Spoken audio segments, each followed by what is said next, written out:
it's Lisa. I have an almost completed art journal. I'm down to the first and the last page. I always leave the first page until last. So I want to do that on the video today. I've got a bunch of distress paints and one other acrylic paint that I'm going to use. And a stencil I've used before. This one came from the home decor section of Hobby Lobby. And then for the lettering, I want to just, to say art journal and put the dates on there. I'm using these white letters from Bella Boulevard. That way I can put as much color on the page as I want, and then I'll add these on top. So I'm going to go ahead and fast forward and do a voiceover, and that way I can run my fan because it's hot up here. The stencil that I'm using is one that I got from the home decor section of the craft store.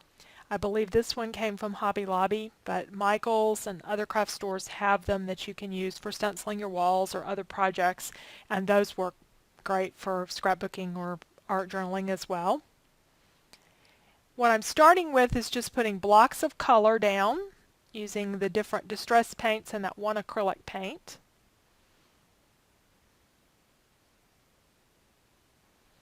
And I'm going to stencil over using the same colors.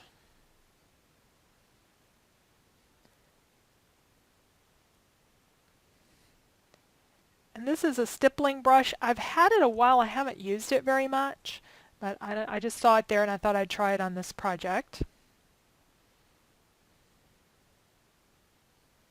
The blue paint, I'm trying to remember what color that is. Tumbled glass, I want to say. That distress paint, I am just about out of it. And I know the distress paints are now available without the dauber on the top. I want to get mine that way because I almost never use that little dauber thing.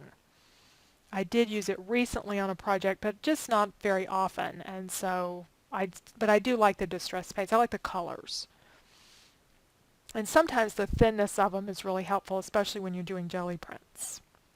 Now let's add a little bit more stenciling to this, kind of fill in the spaces in between.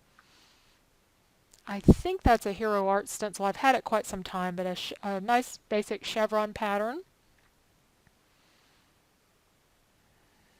And this becomes a little more tone on tone. And actually, I didn't clean my stenciling brush good, and I had to go back and do that because it was turning it kind of muddy, the way my colors were mixing. And I left that part in the video, to show you that sometimes using the same brush too often without a good cleaning doesn't give you the results that you want.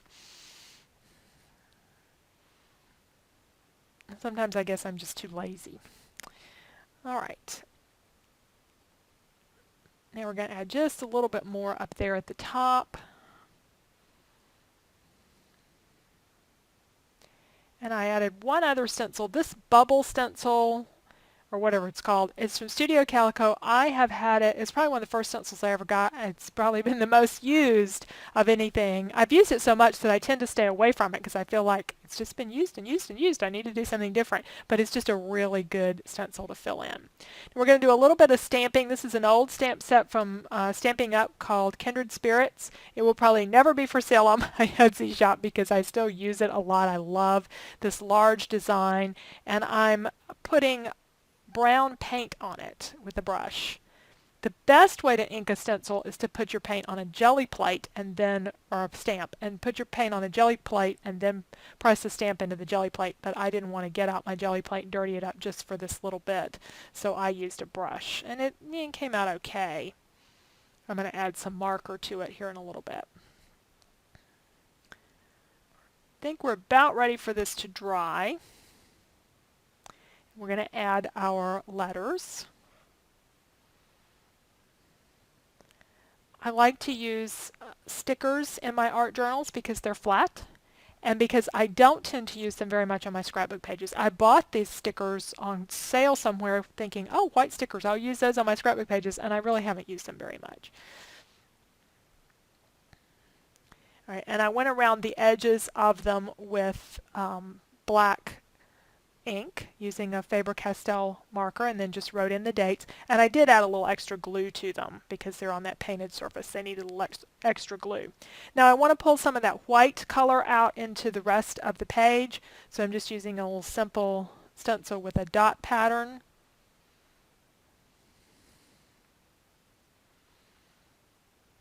We're getting close.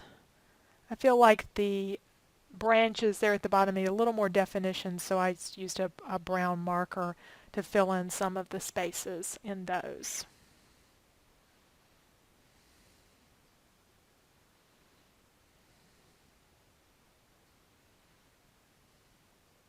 And there are some close-ups.